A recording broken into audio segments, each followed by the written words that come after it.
Hello everyone, today I'm going to show you how to block ads on Tinder. I just opened my Tinder account and I will move in my profile icon which is right bottom.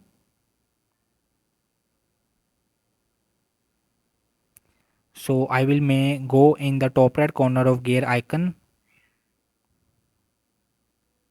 and scroll down to find privacy preferences.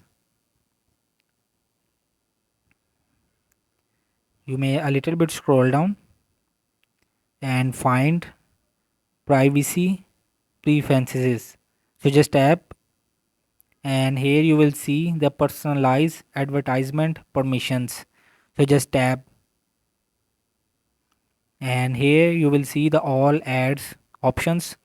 So you may just turn it off one by one, and this is how to block ads on Tinder. You will see. So just save the settings and now you will not get any ads from the Tinder. So hope this video help you. Please don't forget to like and subscribe and get notified for more videos.